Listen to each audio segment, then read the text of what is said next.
Ya vamos a dar.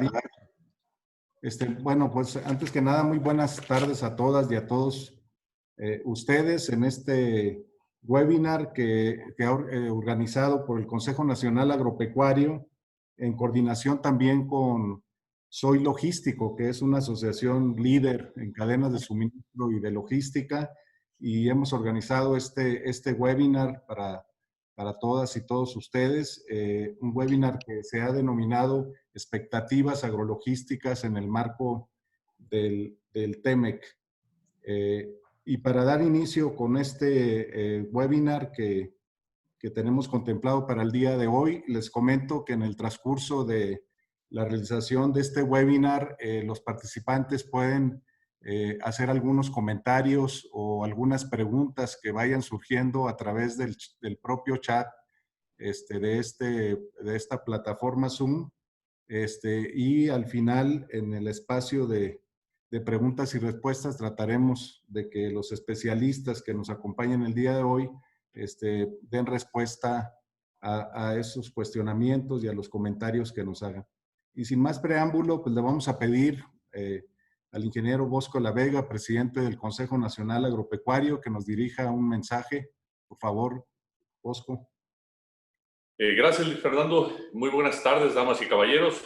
Antes que nada, saludar y felicitar por la organización de este webinar a nuestro leal amigo y vicepresidente de Agrologística del CNA, Jorge Narváez Narváez.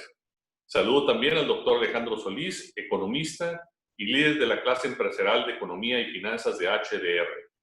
Saludo también al doctor Francisco Rosensoy, un leal amigo y socio de la prestigiada firma White & Case y un clave asesor del CNA en las negociaciones internacionales. También saludo a nuestro amigo aliado Pedro Gómez, presidente de la asociación Soy Logístico, una asociación líder y referente en el ámbito de logística dentro de la cadena de suministro, haciendo a las empresas más competitivas y promoviendo a México como una plataforma logística de primer mundo. Agradezco su valioso apoyo para la realización y coordinación de este webinar. Y también quiero agradecer a todos los que nos acompañan esta mañana a través de esta plataforma. Damas y caballeros, hoy estamos viviendo grandes cambios que más bien podrían señalarse como un cambio de época. Una crisis de salud que está provocando, además de nuestras desafortunadas muertes, un cambio sustancial en nuestra forma de relacionarnos, de operar y de generar nuevos negocios. Estamos viviendo una crisis económica cuyo impacto será de los más profundos desde que se tenga registro, digamos 90 años atrás, y que conllevarán seguramente a un largo y doloroso proceso de recuperación. Una crisis de seguridad en donde el aumento de los delitos está provocando importantes daños a las empresas y los sectores. Una crisis política que ha polarizado a la población y que mantiene la distancia entre el gobierno y la sociedad organizada. Inmersos todos en este escenario complejo hacia el nuevo tratado con América del Norte, el llamado TEMEC, tenemos grandes temas. Quedó atrás el Telecan, cumplió 26 años, dejando como resultado un importante crecimiento y desarrollo y mejora en toda la región. Las exportaciones mexicanas crecieron en más de un 800% en su vigencia y las importaciones crecieron en al menos 500%. Como sector agroalimentario, pasamos de exportar 4.200 millones de dólares a poco más de 38.000 millones de dólares. Por quinto año consecutivo, hemos mantenido un superávit creciente en la balanza comercial agroalimentaria que ya supera los 9.000 millones de dólares. Somos, a partir de 2016, el primer proveedor de alimentos para Estados Unidos, ya que el 22% de lo que importa del mundo lo hace desde México. Al inicio del Telecan, pensábamos que como sector agrícola, nuestra producción y nuestros productores serían desplazados. La realidad es que esta apertura comercial nos hizo más competitivos y más productivos.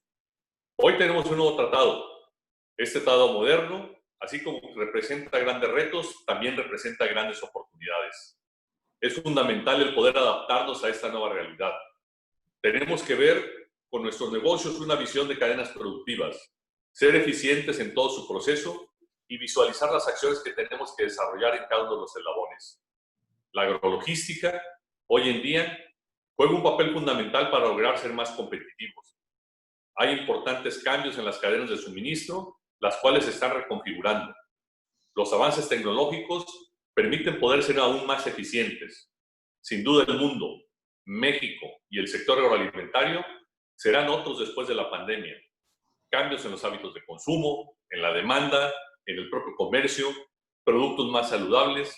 Tenemos un consumidor más informado y más exigente, más conocedor. Total, pues todo este proceso desde su origen. Es de suma importancia impulsar de manera decidida la inversión en bienes públicos, en infraestructura, enfocados al desarrollo económico y social del sector agroalimentario, y poder así identificar las oportunidades de inversión y desarrollo en las exportaciones. Mediante estas inversiones, aprovechar las oportunidades comerciales con nuevos protocolos sanitarios y de sistemas de cumplimiento para los mercados más exigentes será un factor clave. Debemos de impulsar de manera muy importante la diversificación de los mercados y también así de productos agroalimentarios. Para ello, se requiere de contar con inversiones que faciliten y puedan lograr eficientar la logística y la distribución de nuestros productos. Felicitamos la labor y el gran trabajo realizado por nuestro vicepresidente de Agrologística del Consejo Nacional Agropecuario, el contador público Jorge Narváez, con una agenda puntual de temas referentes y cómo vamos a mejorar y detonar la actividad agrologística en nuestro país. Celebramos la realización de este gran evento. Son tipos de foros virtuales que nos amplían los horizontes y el conocimiento para aprovechar las ventajas comparativas y competitivas que nos ofrece el TEMEC y la apertura comercial de nuestro país. Sin duda el TEMEC vendrá a darnos certidumbre, mayores inversiones, mayor crecimiento, desarrollo y bienestar para toda la región y para el país. Sean todos bienvenidos, muchas gracias y a sus órdenes. Muchas gracias, Bosco, por tus palabras y tu mensaje que le pone un marco y un preámbulo a este importante webinar que hemos organizado el día de hoy. Y le voy a pedir al licenciado Jorge Armando Narváez, quien es vicepresidente de Agrologística de nuestro Consejo Nacional Agropecuario, que nos dé una presentación y la lectura de los conferencistas magistrales que tenemos el día de hoy para este webinar. Adelante, Jorge, por favor. Sí, muchas gracias, Luis. Buenas tardes a todos. Muchas gracias, Bosco, por ese mensaje y por el compromiso que siempre has tenido con el sector agroalimentario.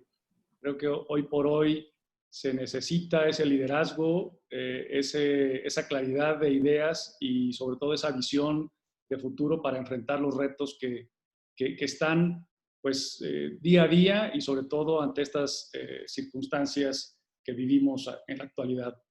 Pues sin más preámbulo, les quiero presentar al doctor Francisco de Rosenzweig.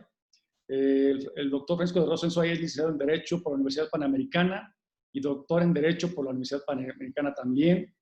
Se incorporó a White & Case en 1916. Es socio administrador y director del área de energía, infraestructura y financiamiento de proyectos y de comercio internacional en la Oficina de México.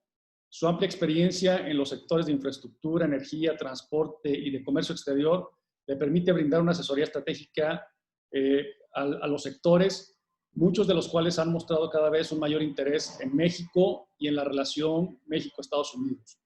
Francisco de Rosenzweig fungió por más de 5 años como subsecretario de Comercio Exterior en la Secretaría de Economía, en donde dirigió las negociaciones comerciales internacionales de México como el Tratado de Asociación Transpacífico, la Alianza del Pacífico, el Tratado de Libre Comercio Único con Centroamérica y el Tratado de Libre Comercio con Panamá, así como representó los intereses de México ante la Organización Mundial de Comercio. Asimismo, fue director general jurídico de egresos y jefe de la unidad de la Comisión Intersecretarial de Gasto Público, Financiamiento y de Desincorporación en el área financiera, jurídica y presupuestaria en la Secretaría de Hacienda y Crédito Público. Bueno, pues Francisco de Rosenzweig, un experto en la materia y sobre todo un gran aliado del Consejo Nacional Agropecuario. Y también le damos la bienvenida al doctor Alejandro Solís. El doctor Solís tiene una licenciatura en Economía por el Instituto Tecnológico de Estudios Superiores de Monterrey, sede México, así como una maestría en Economía y un doctorado en Economía de la Universidad de Nueva York.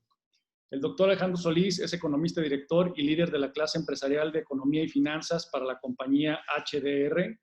Cuenta con más de 20 años de experiencia, incluyendo análisis de iniciativas binacionales, desarrollo de casos de negocio, estimación de beneficios y análisis financieros de proyectos de infraestructura de transporte.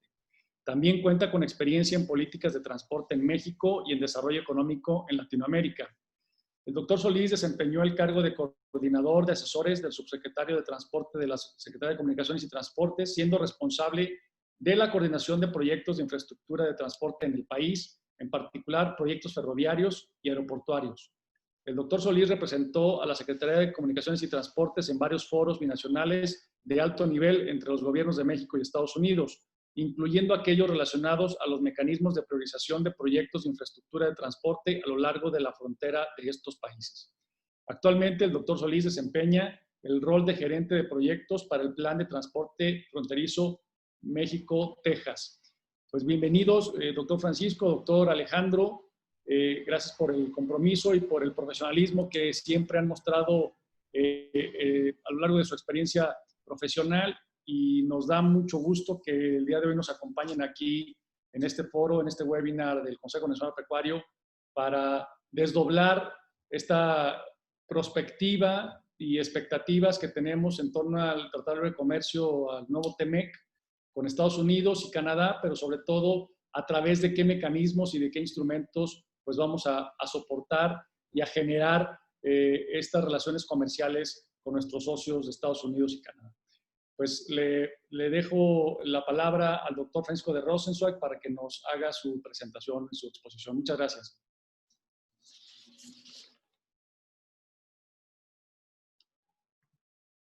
Muy buenas tardes a todos. Muchísimas gracias al Consejo Nacional Agropecuario y a Yo Logístico. Agradezco en particular a Jorge Narváez su intervención y su invitación para que pudiera participar el día de hoy en este webinar, que me parece que es un tema bien interesante y que se ha hablado poco de la importancia del tema agrologístico. Se ha hablado mucho de las preferencias comerciales que tiene México, se ha hablado de los tratados, de la negociación, de las complejidades que fue para el sector agroalimentario mexicano y en su conjunto para los sectores productivos de nuestro país, el proceso de renegociación del Tratado de Libre Comercio de América del Norte, hoy conocido como TEMEC. Como saben, y ya lo dijo el presidente del CNA, el TEMEC viene a sustituir el tratado que estuvo por más de 26 años en vigor. Y este tratado, sin duda, tiene resultados muy positivos para el sector agroalimentario. Y lo comento de esa manera tan tajante porque claramente, bajo el liderazgo de Bosco La Vega, se logró tener un posicionamiento y una estrategia que permitiera al sector agroalimentario salir probablemente mejor librado que cualquier otro sector productivo en México. Durante la negociación, como ustedes saben, se dio durante un proceso altamente proteccionista y en donde de manera estratégica se fueron incorporando a paso diferentes estrategias según iba avanzando la negociación y según el posicionamiento lo permitía. Uno de los temas más importantes en el sector agrologístico me parece que es el que se refiere al tema de facilitación comercial. Y el tema de facilitación comercial pues suena pues, como muy evidente el nombre, pero lo cierto es que todo el tema de los regímenes aduaneros y los programas de exportación y especial énfasis en que ahora ya hay un proceso de autocertificación y una serie de disposiciones que se incorporaron con el propósito de potenciar el sector agroalimentario, como también es el tema de medidas sanitarias y fitosanitarias, se vuelven trascendentales cuando hablamos de las cadenas de suministro. Ya se comentaba muy acertadamente que las cadenas de suministro se están reorientando. Cuando México negoció pues los tratados previos, las cadenas de valor, como se entendían, eran cadenas globales o regionales de valor. Es decir, se buscaban insumos, principalmente en el sector de manufactura, para poder desarrollar o preparar ciertos productos o ensamblarlos. En el caso del sector agroalimentario, pues bueno, hay una relación preponderantemente relevante cuando hablamos de la logística, y especialmente para aquellos bienes perecederos que requieren una transportación refrigerada. Y uno de los grandes retos que México tiene, y también al mismo tiempo oportunidad, es precisamente buscar esta conectividad con Estados Unidos, pero también con Canadá. Y no solo eso, sino que la conectividad en términos o entendida como infraestructura, pues ustedes saben que tenemos un corredor logístico pues bastante robusto que corre alrededor o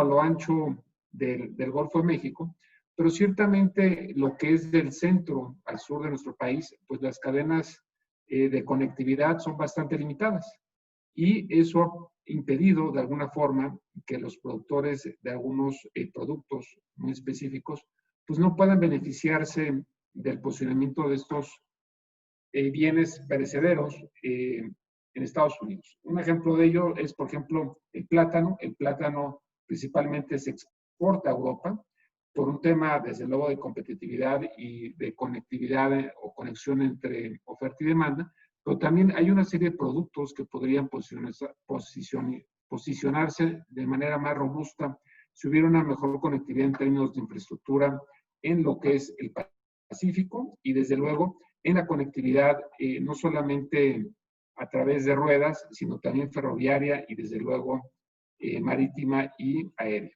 Entonces, en ese sentido, el tema que me parece vale mucho la pena explorar y nuevamente felicito por la organización de este evento, es cómo beneficiarse de las cadenas logísticas, es decir, de la infraestructura que hoy día se tiene, a la luz de un nuevo paradigma. Este nuevo paradigma ya no es un paradigma en donde las naciones y los países están buscando ir posicionándose en una cadena de valor que pueden venir insumos de Asia o que pueden venir de Europa, sino más bien cómo podemos nosotros apropiarnos de esa proveeduría que está teniendo Asia de ciertos agroalimentos, o ya sea de Asia o de Europa, y que sean proveídos por México. ¿Por qué? Porque tenemos una frontera de más de 3.200 kilómetros. Somos, dependiendo del mes en que se vea, podemos ser el primer destino de exportaciones o el segundo Estados Unidos, y desde luego Estados Unidos para nosotros es el primero. Pero también tenemos, francamente, pues una oportunidad enorme cuando hablamos del tema canadiense.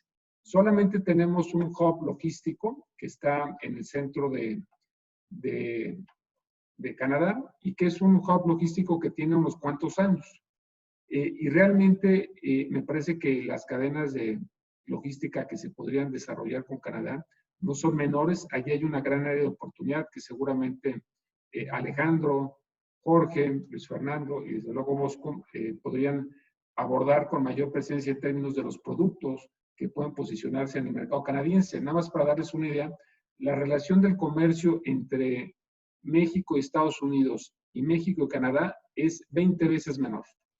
Es decir, hay un área de oportunidad enorme y yo los exhorto a que busquen, como lo han hecho, por ejemplo, ya los productores de berries que han estado exportando este producto de manera muy exitosa y de manera incremental con el paso del tiempo, estos productos principalmente de Jalisco, ¿no? Por otro lado, un tema que también es importante y donde el Consejo Nacional Agropecuario y yo logístico pueden hacer la diferencia es en la orientación y acompañamiento a los productores de bienes perecederos o de agroalimentos. ¿Y por qué lo digo? En ausencia de un ProMéxico o de un brazo gubernamental que pueda orientar a los productores en cuanto a qué nichos de oportunidad tienen en otros países y especialmente hablando del tema de Estados Unidos y Canadá, el acompañamiento y toda la inteligencia en términos logística que realizan estas dos agrupaciones, me parece que es fundamental y es toda la diferencia. Porque si un productor busca por sí mismo cómo posicionar algún tipo de producto perecedero, fuera de los 60 productos en donde México es altamente competitivo y tiene un posicionamiento muy fuerte en Estados Unidos, como son aguacates, cítricos, berries, tomates, por mencionar solo algunos.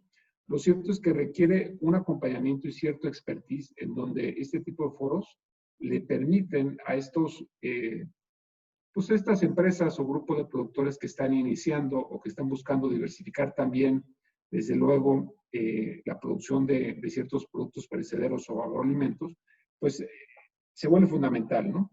Y sobre todo porque estamos en un ambiente proteccionista. Regresando a la parte de comercio, antes hablábamos de una visión global, ahora estamos hablando de una visión más nacionalista o una visión más de bloques económicos y comerciales.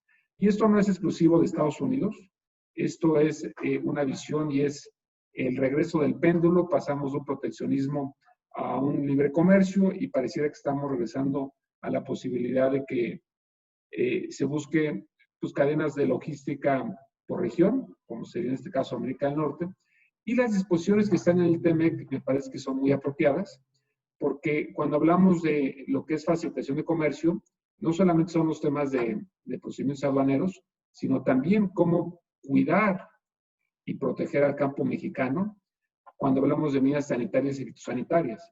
Existen diversas disposiciones en términos de comercio electrónico o comercio de mensajería, en donde ya se puede, hasta un monto de $117 en promedio, adquirir bienes o productos de alguno de nuestros socios comerciales. Y ahí es donde el tema de medidas sanitarias y fitosanitarias también es importante, porque si bien es importante poder allegarnos a través de estas agrocadenas de insumos, que puede ser desde semillas hasta ya la posibilidad de transportar de manera refrigerada o no, según las características del producto, también es cierto que tenemos que cuidar la sanidad y la inocuidad de nuestros productores y desde luego del campo mexicano, ¿no? Entonces, esa parte creo que lo que se logró en el capítulo de medidas sanitarias y fitosanitarias vinculado a la logística me parece fundamental, porque hay que recordar que no necesariamente tenemos los mismos niveles de inocuidad en México y Estados Unidos, dependiendo del producto, y es fundamental que si bien la logística nos permita avanzar en las exportaciones, también es importante que estas exportaciones o estas cadenas de valor nos permitan como tal asegurar que haya un crecimiento productivo y también en términos sanitarios, ¿no?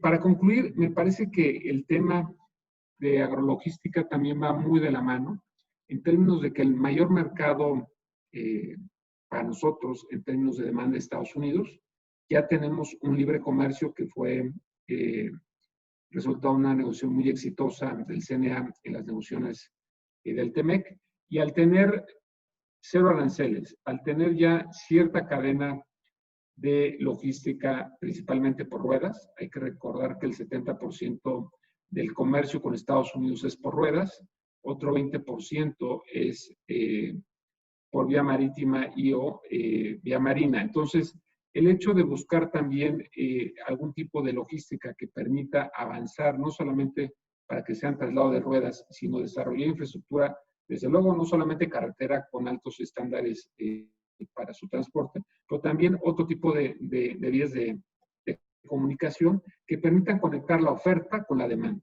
Y creo que ese es el gran reto, ¿no? El cómo ir saliendo de nuestra área de confort, en donde podamos producir otro tipo de agroalimentos en el sur de nuestro país o en donde las condiciones climatológicas lo permitan, y que tenga desde luego la conectividad para poder evacuar esos productos a ciertos puntos de consumo en Estados Unidos y o en Canadá. Entonces, me parece que el TEMEC sin duda es una muy buena noticia para México, especialmente para el sector agroalimentario, y también tenemos una serie de medidas que protegen a nuestros exportadores en cuanto a posibles prácticas desleales de comercio o en cuanto a posibles disputas comerciales. Yo hasta aquí lo dejaría y con mucho gusto podemos entrar en un diálogo más puntual si hubiera alguna duda, comentario o alguna cuestión que quisieran que abunde más adelante. Muchas gracias, Jorge.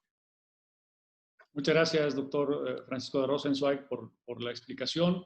Creo que abres un panorama con varios puntos que son muy importantes, sobre todo viendo a México como una plataforma logística global, y en el sector de alimentos pues es una gran oportunidad que tenemos. Tenemos el mercado de consumo más importante al norte, que es Estados Unidos y Canadá, el mercado asiático que está en constante crecimiento y expansión, independientemente de las medidas sanitarias de los últimos meses, un mercado maduro como Europa que sigue creciendo y sigue consumiendo y hay una oportunidad importante, y mercados emergentes que hay un área de oportunidad importante como los mercados del Medio Oriente con las certificaciones halal y otros otros puntos específicos a nivel mundial.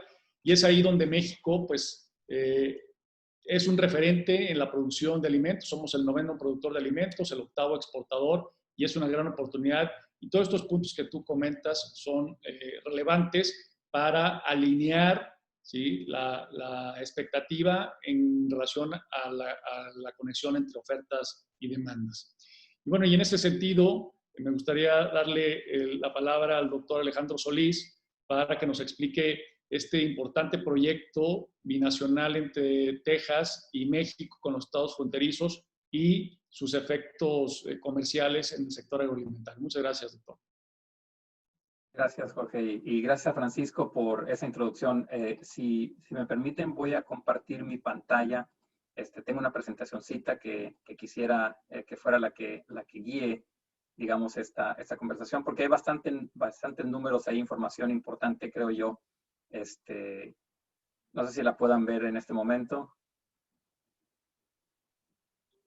Listo, sí. ¿Sí? Está en pantalla. Perfecto. Entonces, lo que les comento, primero que nada, gracias al CNA por la invitación, a Jorge, a Luis Fernando y a Bosco por tenernos aquí. Quisiéramos hablar de quisiera en particular hablar de este proyecto porque es un proyecto, creo, muy importante, de mucha relevancia, dado lo que comentaba Francisco. Es el Plan Maestro de Transporte Fronterizo entre Texas y México. Obviamente, Texas es el estado que más comercia con México, es prácticamente el túnel de entrada de los productos de México a Estados Unidos, y obviamente la parte de infraestructura de cómo mover a todos los bienes que atraviesan por las fronteras, pues es algo muy importante. Creo que es importante también decir que este es el primer esfuerzo que se hace a nivel de toda la frontera de establecer un plan maestro fronterizo para toda la frontera. En anteriores ocasiones se había hecho por separado. Hay muchas regiones en Texas, como ustedes seguramente podrán esperar. Está muy fragmentado en términos de los tipos de cruces que hay. Están las rutas que van por El Paso, las que van por Laredo, las que van por la parte del río del Valle de Texas. Entonces, ahora lo que se está haciendo es un plan completamente integral. Quisiera iniciar con un poco de la motivación de por qué es importante este plan y también por qué es importante para México el comercio con Estados Unidos. Obviamente, como mencionó Francisco, hay una frontera muy amplia entre los dos países. Texas representa la mayoría de esa frontera, más del 60% de la frontera de México con Estados Unidos está en Texas. Obviamente conecta a las personas, pero también facilita el comercio. Y un dato que a mí me llamó mucho la atención es que desde que entró el Telecan en 1994 y hasta el año pasado, el comercio entre los dos países, Estados Unidos y México, se triplicó y pasó de 173,000 millones a más de 600,000 millones de dólares. Es una cantidad impresionante. Ahora, entre Texas y México, ese valor de comercio también aumentó en casi más de 260% y pasó de 58,000 millones antes del NAFTA a 213,000 millones después de NAFTA. Entonces, obviamente NAFTA proveyó un gran impulso al comercio entre ambos países. También lo mencionó Francisco, la mayoría del comercio entre ambos países pasa por Texas. Entonces, esta frontera es muy, muy importante para nuestro país, para México.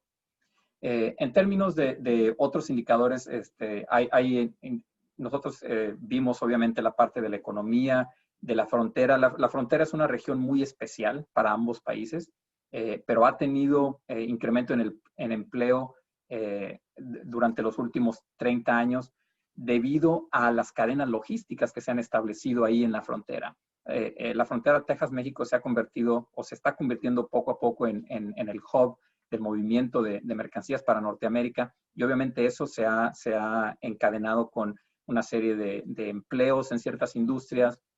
La población también ha aumentado más rápido que en el resto de los países debido a que están atrayendo esos empleos, atraen a la población a esta región, y obviamente pues la infraestructura juega un papel clave, porque es la infraestructura y los cruces fronterizos en particular, es los cuellos de botella a través de los cuales las personas y los bienes tienen que pasar para moverse de un país a otro. El propósito de este estudio que tenemos, que estamos realizando, es servir como el modelo para desarrollar políticas, programas y proyectos binacionales. Aquí la clave es binacionales. Queremos realmente que haya una alineación entre los proyectos en Estados Unidos y México para que las necesidades que existan en esta frontera y los desafíos que se han identificado actualmente puedan ser resueltos en el futuro. Lo que se ve ahí en la pantalla es la progresión del desarrollo de este estudio, y lo que verán en la flechita de abajo es la participación de los grupos de interés. Una de las cosas que hemos hecho un mayor énfasis es en que queremos la participación de todas las personas, todos los agentes interesados, en particular el sector privado, para que este plan sea más rico y sea realmente una reflexión de la realidad del comercio y de los movimientos en ambos países. Para redondear ese tema, hemos realizado múltiples reuniones en ambos lados de la frontera. Han participado más de 2.500 personas en dichas reuniones, incluyendo agencias federales, estatales, locales, sector privado, el público en general, etcétera. Y como ustedes podrán ver en este mapita, lo que estamos representando aquí es el código postal de las personas que han participado en nuestro estudio de alguna u otra manera. Entonces se extiende no solamente a la región fronteriza, los estados de Texas y de Coahuila, Nuevo León, Chihuahua y Tamaulipas, sino también más allá, porque realmente la frontera, como ustedes bien saben, impacta a otros estados más allá de la frontera inmediata. Una de las cosas que también quisiera realzar es la coordinación continua con agentes interesados en México. Y ha habido mucha coordinación con ellos y estamos muy agradecidos por ese nivel de participación. Ha habido reuniones de comités directivos en México, ha habido reuniones con agencias federales en la Ciudad de México, ha habido reuniones con el personal de aduanas en los cruces fronterizos de la frontera, reuniones con la Embajada de México en Estados Unidos, ha habido encuestas a empresas mexicanas, que tengo entendido que algunos de ustedes participaron en dichas encuestas.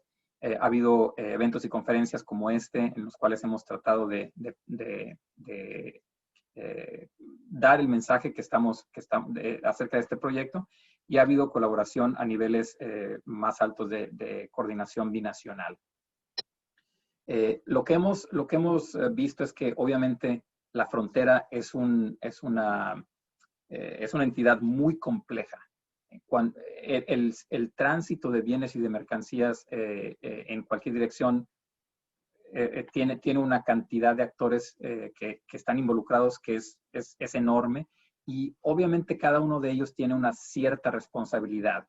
Lo que hemos visto también es que hay lagunas en dicha coordinación. Entonces, en el proceso de movimiento de bienes de un lado de la frontera a otro, hay muchas secciones y muchas partes que tienen que atravesarse. Está toda la parte de los procesos del lado mexicano y después toda la parte de los procesos del lado americano. Entonces, es muy complejo, y obviamente los sistemas de transporte que tienen que soportar todo este movimiento fueron diseñados hace muchísimo tiempo. Fueron diseñados en algunos casos hace más de 50 años. Entonces, están volviéndose obsoletos poco a poco. Entonces, hay una cierta necesidad de tener este tipo de planeación que estamos realizando binacional sobre la infraestructura para poder atender esas necesidades a futuro.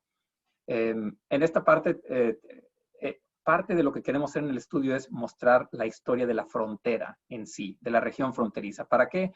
Para que la gente que toma decisiones en ambos países sepa que el dinero que se invierte en la frontera no solamente afecta a la región fronteriza, sino que afecta a todos los países, porque es el conducto por el cual el dinero y las mercancías se mueven de uno a otro. Entonces, tenemos una serie de información ahí que vamos a socializar con los diferentes actores interesados para que puedan entender realmente cómo funciona la frontera y de qué está compuesta la frontera. Y lo que quería hacer hincapié aquí es ese último punto que dice las cadenas de suministro en la frontera. Nosotros identificamos 12 cadenas de suministro en la frontera Texas con México, que representan 96% del comercio entre ambos países. Entonces, esas son las que realmente mueven la mayoría de los bienes y los productos agrícolas es una de ellas, obviamente. Entonces, es muy importante tener, para nosotros, tener la retroalimentación de un sector como ustedes para realmente poder conocer cuáles son las necesidades y conocer las recomendaciones que les ayudarían a ustedes a mover sus mercancías de manera más eficiente en el futuro. Lo que comentaba acerca de las redes de transporte que soportan este movimiento, hicimos una identificación de los corredores fronterizos, o bueno, los corredores binacionales, de hecho, que cruzan por la frontera y que son los que mueven la mayoría de los bienes y son los que están en este mapita. Hay mucho movimiento, obviamente, de norte a sur, pero también hay movimiento este-oeste en ambos países. Tenemos el corredor Mazatlán a Matamoros, tenemos en Estados Unidos el corredor que va de la costa oeste al puerto de Houston, etc. Entonces hay esa conectividad. Estos son los corredores principales por los que actualmente se mueve la mayoría de los bienes y estamos haciendo el análisis para identificar aquellos que serán prioritarios en el futuro también. Tenemos una serie de criterios ahí, incluyendo la integración de los diferentes modos, que es una de las cosas que también mencionó Francisco de paso, pero es importante. La integración de los modos nos va a poder eficientizar el movimiento de estos bienes en el futuro. La conectividad y accesibilidad. Tenemos también una serie de pronósticos, y esto creo que es importante. No me voy a detener mucho en la caracterización de cada uno de los escenarios futuros, pero lo que hicimos fue tomar un escenario bajo, un escenario alto y un escenario más probable para pronosticar el movimiento de bienes y de personas a través de la frontera Texas-México. ¿Por qué? Porque lo que queremos ver es qué le va a pasar a la infraestructura, cuáles son las demandas de infraestructura para mover bienes y personas en el futuro, y hay suficiente infraestructura para realizar eso, en base a los corredores que identificamos en la diapositiva anterior. Entonces, esta laminita creo que es muy, muy importante. En la gráfica que está a mano derecha son los cruces de carga en dirección norte, es decir, exportaciones de México a Estados Unidos, bajo los tres escenarios, bajo, medio y alto, y comparados con lo que hay en este momento. Y como podrán ver, aún en el caso pesimista o en el caso de bajo crecimiento, se van a duplicar el número de movimientos por camión a través de la frontera Texas-México. Solamente Texas-México, de aquí al año 2050. Entonces, prácticamente el doble de lo que pasa ahorita en el peor de los casos es lo que va a pasar en 2050 en términos de camiones. Eso es una demanda impresionante para la infraestructura que existe. Ahorita, en este momento estamos viendo tiempos de espera altos que seguramente ustedes están muy familiarizados con eso. Entonces, imagínense si a eso le añadimos el doble de camiones que van a cruzar en el futuro. Obviamente va a ser una presión muy fuerte sobre el sistema.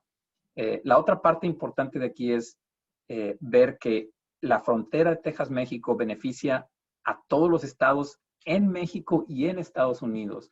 El mapita que se ve ahí a la derecha representa el nivel de PIB, de Producto Interno Bruto, que es impactado por el comercio entre México y Estados Unidos que pasa por Texas. Y como se puede ver, entre más rojo, del lado mexicano, entre más rojo sea el color, es más importante para ese estado el comercio con Estados Unidos. Y en el lado de Estados Unidos, entre más azul sea el color, es más importante el comercio con México. Entonces, como se puede ver, está en todas partes. No hay ninguna duda de que el comercio y la actividad económica toca a todos los estados. Cuando estamos hablando de las pérdidas económicas, uno de los temas claves son los tiempos de espera en la frontera. Y lo que podemos ver ahí es que en este momento, los tiempos de espera medidos de cierta manera que es muy conservadora y que realmente no refleja la realidad, pero que es una medida estandarizada que tenemos, que es lo que hace CBP, nos están costando casi $3,000 millones actualmente. Este número va a crecer a cerca de 30,000 millones para el 2050, dado la gran cantidad de demanda que va a haber en el futuro y obviamente el incremento en los tiempos de espera. Entonces, es muy importante que empecemos a ver cuáles son las necesidades que va a tener esta infraestructura para poder adaptarse al futuro. Y en este momento tenemos 3 grandes canastas de necesidades, unas que son transversales, otras que son de proceso y otras que son de rendimiento. Y solamente quisiera decirles que movilidad y confiabilidad de la frontera es una de las prioridades más importantes, de las necesidades más importantes que hemos detectado. Tenemos mucha información acerca de ello, estamos, digamos, haciendo el desglose entre las necesidades en los cruces fronterizos contra las necesidades en los corredores que alimentan esos cruces fronterizos. Entonces, tenemos una gran cantidad de información ahí que estamos procesando, pero creemos que es importante que si ustedes tienen alguna información al respecto acerca de necesidades que ustedes ven en los cruces fronterizos o en los corredores comerciales, que nos las hagan saber. Uno de los, como lo mencioné, de los temas más importantes es los tiempos de espera en los cruces fronterizos. Aquí tenemos una grafiquita más o menos donde les decía, nosotros en nuestro estudio estamos capturando una parte muy pequeña del tiempo de cruce total, pero eso es significativo en términos del impacto económico. Entonces, si pudiéramos realmente medir todo el tiempo de cruce, todo lo que las mercancías esperan para cruzar la frontera, el impacto sería muchísimo mayor. Y lo que queremos hacer con nuestro estudio es identificar estrategias para reducir esos tiempos de espera y obviamente hacer el movimiento de bienes y de personas más eficiente en el futuro. Estamos a punto de concluir nuestro estudio, estamos ya en la fase final, estamos evaluando ciertas estrategias para desarrollar recomendaciones y un plan de implementación, pero nuevamente, si ustedes tienen alguna especie de recomendación o de necesidad que quisieran que fuera incluida en el plan, por favor háganosla saber. Jorge tiene mi información de contacto y estaríamos muy, muy agradecidos de recibir información de parte de ustedes. La última lámina que tengo es acerca del cronograma. Ahorita estamos en agosto, acabamos de tener una revisión de prácticamente un borrador de los capítulos finales. Y para diciembre de este año tenemos que tener la aprobación de todos los organismos que aprueban este estudio en Estados Unidos. Entonces, no nos queda mucho tiempo, pero en realidad sí nos interesaría que cualquier comentario que tuvieran acerca de este proyecto o de las necesidades nos las hicieran saber, porque es importante capturar las necesidades y las recomendaciones del lado mexicano y sobre todo de un sector tan importante y de una de las 12 cadenas de suministro como son ustedes. Y con eso quisiera concluir y de nuevo agradecerles por la invitación. Muchas gracias, doctor Solís. Muy importante la información y los esquemas muy bien estructurados y elaborados que han trabajado por mucho tiempo. Sabemos por la coordinación que hemos tenido ahí con Humberto Treviño, de las reuniones que se tienen periódicamente con los equipos binacionales y bueno, toda la información, gráficos y proyecciones que dan mucha información y dan mucho panorama. Y en ese sentido, pues cuenta con el Consejo Nacional Agropecuario a través de la Vicepresidencia de Agrologística para pues recabar la información de los interesados, de las cadenas agroalimentarias interesadas, creo que son todas las que exportan, para que podamos contribuir al estudio y al análisis y sobre todo a las proyecciones que tienes en tu batería de información, porque así estaremos contribuyendo y también haciendo un feedback de la información que se necesita de ambos lados para conectar. Y esto pues, es necesario. Sabemos que, como tú dices, el tiempo apremia porque el estudio va muy avanzado, pero cuenta con nosotros y con el Consejo Nacional Agropecuario para contribuir a este estudio que seguramente va a fortalecer en esto que dices de los tiempos de espera, qué infraestructura se necesita de este lado de México, los inversionistas que están haciendo parques industriales, que están contemplando parte de generar partes agroindustriales o agroparques cerca de la frontera para estos cruces fronterizos y corredores que alimentan esos corredores fronterizos, pues es importante esta información para orientarlos en la inversión que están haciendo y utilizar los instrumentos financieros, los mecanismos, complementado con lo que decía Francisco de Rosenzweig, con la parte de los protocolos sanitarios y toda esta regulación que tenemos que cumplir, el compliance que tenemos que hacer para la exportación a Estados Unidos. Creo que podemos ser un gran equipo de este lado de México, haciendo buenas mancuernas y sobre todo enfocado al mercado de Estados Unidos. Bueno, pues si les parece, tenemos ya aquí varias preguntas que nos han hecho los espectadores. Nos han llegado varias y han llegado varias ahí al chat, me han llegado varias aquí al WhatsApp, varias al chat del webinar. Y yo empezaría con una pregunta para Francisco de Rosenzweig, nos la hace nuestro amigo Juan Carlos Anaya, en relación a qué opinas de la estrategia a seguir si quieren imponer el tema de estacionalidad. ¿Sería recomendable también poner una política espejo en los productos, principalmente los granos, como es maíz? Mira, aprovecho para saludar a Juan Carlos. Muchas gracias por los saludos y por la pregunta. Me parece que uno de los éxitos de la relación México-Estados Unidos ha sido la complementariedad en términos de los productos hortofrutícolas que exportamos de manera muy competitiva, por señalar un grupo de productos, y a su vez México es el primer destino de exportación de granos de ciertos estados, y hay una complementariedad, ¿no? Ciertamente el tema de estacionalidad es un tema que el CNA le ha dedicado atención y está trabajando muy cerca para defender los intereses de México, pero también es cierto que las medidas de espejo pues es una medida de retaliación, naturalmente, pero no necesariamente es una solución.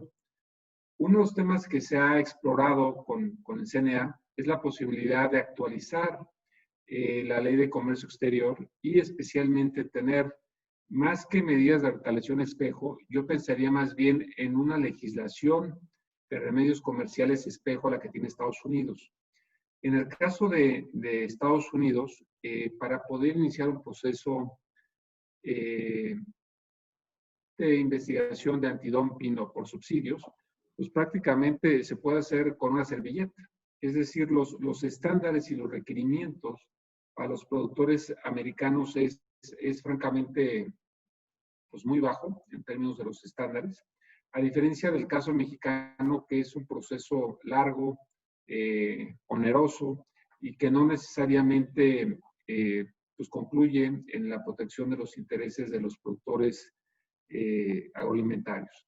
Entonces, me parece que habría que trabajar en dos vertientes. Evidentemente, ser proactivos y, como ya lo ha planteado Bosco La Vega, buscar una actualización de la legislación de comercio exterior en este rubro, para poder tener una legislación que sea similar.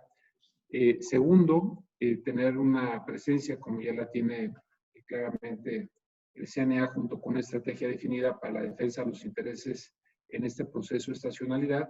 Y tercero, si esa fuera la situación, pues a reserva de lo que disponga el presidente del CNA y su equipo directivo, pues me parece que no sería de sorprenderse que México adoptara una medida espejo, ¿no? Sin embargo, son medidas reactivas. A mí me parece que es mejor ir avanzando en una legislación espejo, en donde México pueda tener elementos también bajo un marco institucional comercial, la posibilidad de iniciar procedimientos con la misma simplicidad en términos de los estándares que se requieren para avanzar en procesos en donde pueda haber importaciones que nos apeguen a las prácticas de comercio que tiene México bajo el TLC, bajo el TEMEC y desde luego ante la Organización Mundial de Comercio. Muchas gracias, Francisco. Gracias por tu respuesta puntual.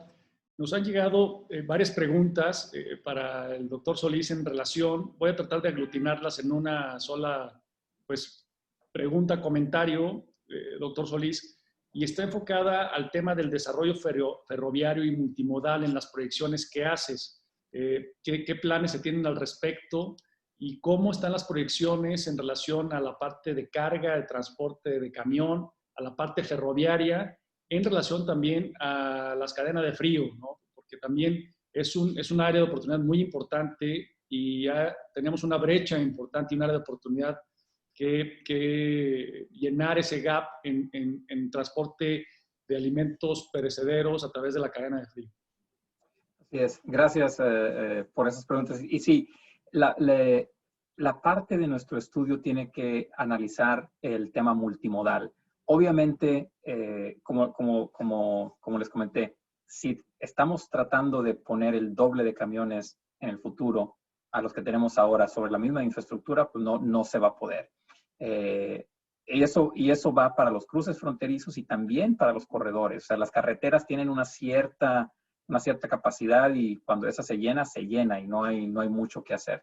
Entonces, una de las cosas que hicimos es, primero, estas proyecciones son, digamos, lo que nosotros le llamamos una demanda sin ningún límite, en el sentido de que no estamos realmente asignando el movimiento de los bienes a diferentes bienes. Estamos simplemente proyectando lo que vemos ahora hacia el futuro. Entonces, si la demanda se comportara como se comporta ahora, todo eso se iría a camión.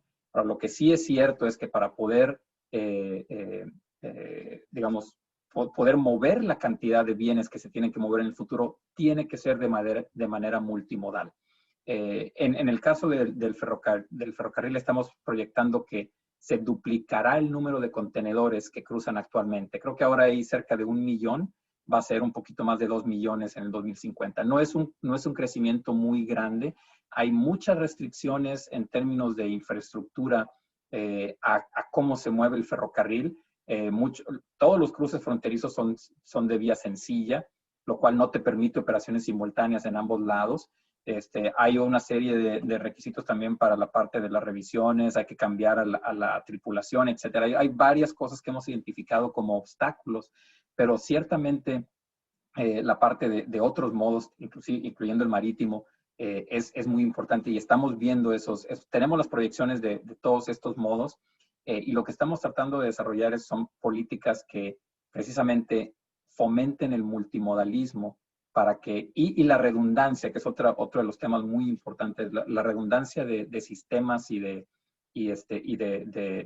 redes, para que si por alguna razón un contenedor no se puede mover por camión, se pueda mover por ferrocarril o se pueda mover por barco o cualquier otra, pero que llegue al destino en el tiempo apropiado. Pero todo eso es muy, muy importante y sí estamos considerando esa parte, aunque les digo, es un poco difícil de nuestra parte asignar esos movimientos a los diferentes modos. Ahí sí me gustaría, si ustedes tienen información acerca de cómo ven el futuro en términos de los movimientos a través de los diferentes modos, estaremos encantados de recibirla.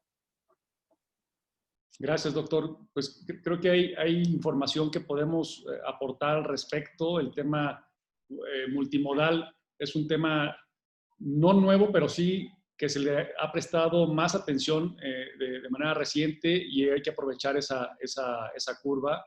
Y en ese sentido, tenemos que identificar las barreras que tenemos, como tú habías comentado, que han impedido incrementar la participación de esta parte multimodal en términos de complementar la parte ferroviaria con la parte de transporte de carga de camión y, sobre todo, el tema legislativo que decía Francisco, el tema sanitario, el tema de food safety, y es ahí donde hay ejemplos a nivel mundial.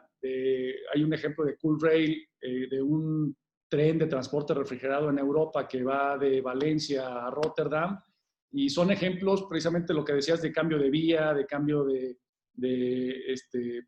multimodal, todos estos temas que los han sobrellevado. Entonces, creo que es un ejemplo de referencia que podemos hacer ante esta necesidad, sobre todo del flujo, pero sobre todo también de los costos, ¿no? que tienen un impacto importante.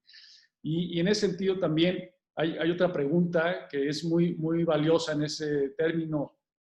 Francisco hablaba del proteccionismo que fue previo a la apertura comercial y después empezó a regionalizar la parte comercial.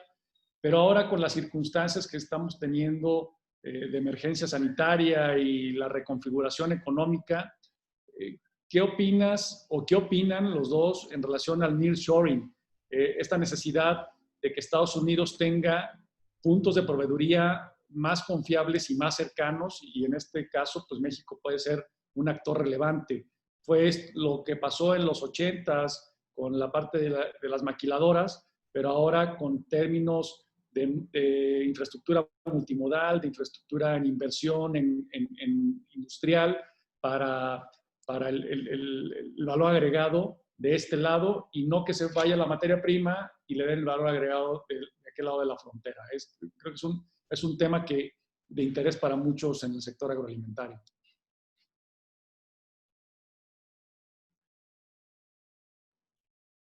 No sé si quieres empezar, Alejandro, o...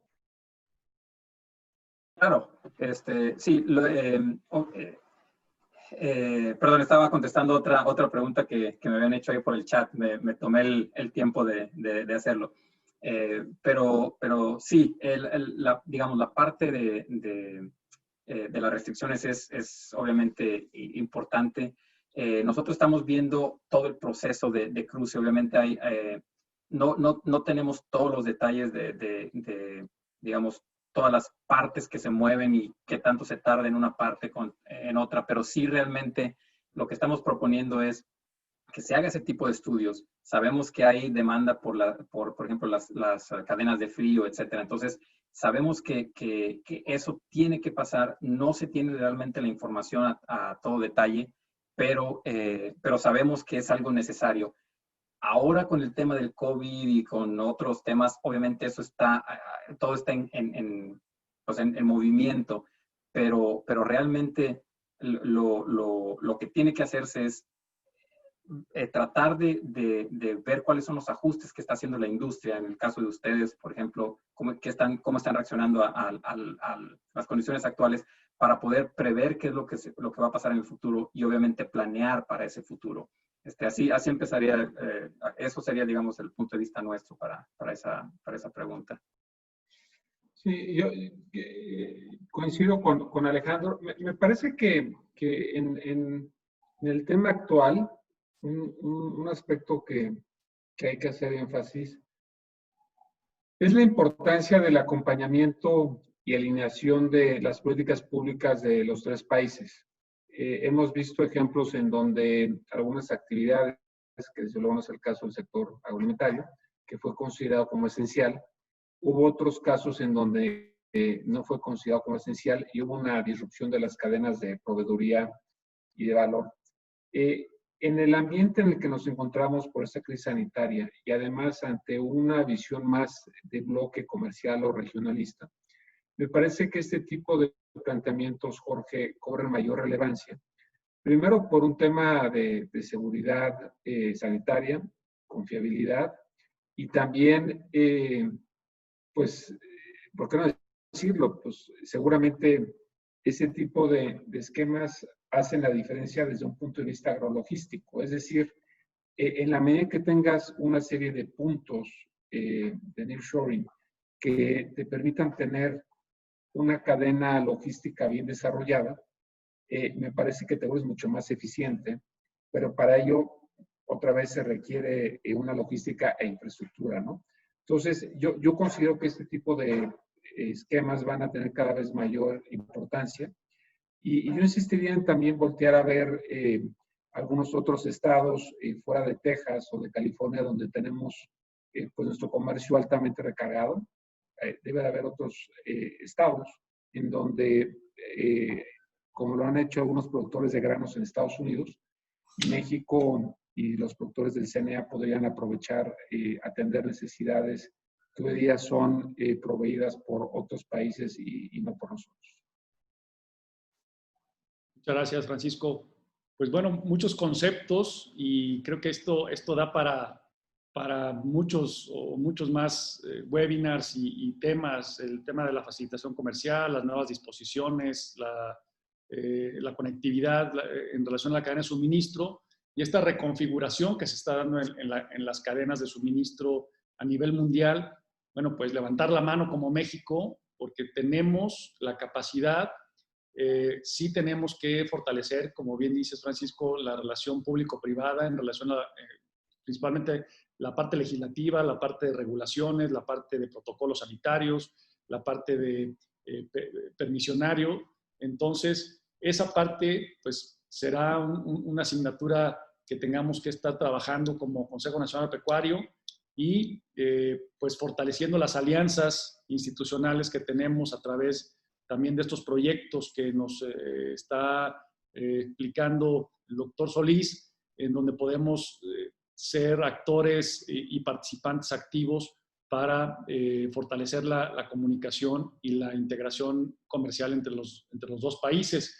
Pues estamos prácticamente en el tiempo. Creo que ha sido bastante ejecutivo y bastante puntual este webinar. Yo nada más agradecerle, antes de darle la palabra a Luis Fernando para el cierre de este webinar, agradecerle a Bosco su liderazgo, agradecerle a Luis Fernando su orientación y siempre que nos facilita los esquemas del CNA para tener estos acercamientos. Y también a nuestros amigos de Soy Logístico, a Pedro Gómez, presidente, a David Martínez, quien es el director general y con quien hemos hecho una buena alianza de comunicación. Ahí estamos como participando en el Plan Nacional de Logística que pronto daremos a conocer.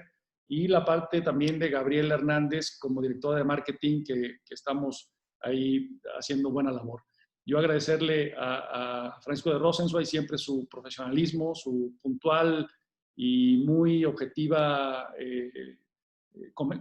comentarios, siempre contribuyendo al desarrollo económico de los sectores, en este caso de México, y al doctor Solís, pues por darnos esta pauta y este panorama de las oportunidades que México tiene en relación a un gran proyecto binacional como es el de Texas con los estados fronterizos. Yo agradecerles y a nombre de la Vicepresidencia de Logística, bueno, pues seguiremos aquí en contacto y esperando el siguiente webinar en las próximas semanas. Muchas gracias, Luis Fernando. Muchas gracias Jorge. No, al contrario, gracias a todos, gracias Francisco y Alejandro por la excelente exposición.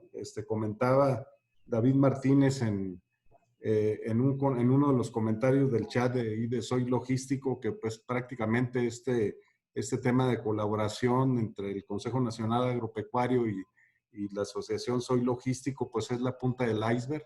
O sea, iniciamos para realmente poder continuar con toda esta labor. Sabemos de la importancia que tiene el tema de la agrologística, de lo que tiene en el tema incluso del propio TEMEC, que hay un capítulo en que creo que fue una parte de los avances que se tuvieron en todo lo que es el tema de facilitación comercial, de cómo se puede realmente eficientar el flujo de mercancías entre los tres países, cómo podemos aprovechar esas ventajas comparativas que nos da no solamente el tema de la ubicación geográfica, sino también pues, el hecho de contar con beneficios a través de este importante tratado, como ya lo demostró el ser el Telecán y seguramente lo será el TEMEC. Tenemos algunos días que acaba de iniciar el nuevo tratado y que seguramente aprovecharemos esas oportunidades. Y lo otro, pues comentar de que como parte de la estrategia que hemos estado llevando como Consejo Nacional Agropecuario, pues continuaremos con esta serie de webinars de temas de interés del sector. Creo que estamos enfrentando nuevos retos, lo comentaba nuestro presidente Bosco, el tema del mundo, México y el sector agroalimentario será uno y será otro después de esta pandemia, que sí está incluso hasta en la manera de relacionarnos, incluso pues hasta en la realización de estos eventos que los estamos realizando de esta manera virtual. Agradecerles de verdad a Alejandro y a Francisco su participación y reconocer pues el trabajo que Jorge ha estado desarrollando en esta vicepresidencia de agrologística, que es una parte fundamental en lo que tiene que ver la competitividad de nuestro sector agroalimentario, cómo hacemos más eficiente el tema de la logística, de las cadenas productivas, que creo que fue muy interesante el escuchar los comentarios vertidos en este webinar. Y pues sin más, pues de agradecerles a todas y a todos los participantes que se conectaron el día de hoy. Ya les estaremos anunciando los próximos webinars que estaremos organizando. Creo que todos han sido exitosos, no es la excepción. Y bueno, desearles buenas tardes y que continuemos con esta labor de destacar lo que es la importancia del sector agroalimentario en México y en el mundo. Creo que parte del éxito que se ha tenido en el tema de incluso enfrentar esta pandemia, no ha habido desabasto de alimentos, y eso tiene que ver mucho con un tema de logística, con un tema de que las cadenas productivas de alguna manera están funcionando, pero que con el incremento que se está viendo y lo que nos presentaba Alejandro del incremento de la movilización de todos estos productos, pues tenemos que buscar alternativas y opciones más eficientes y más viables. Pues sin más, agradecerles su atención y los esperamos próximamente en nuestro próximo webinar. Muchísimas gracias a todos. Gracias Alejandro, gracias Francisco y Jorge, muchas gracias por la iniciativa de realizar este importante webinar. Gracias, Luis Fernando. Gracias a todos y muy buena tarde. Muchas gracias, muy buena tarde. Buenas tardes, gracias a todos. Gracias.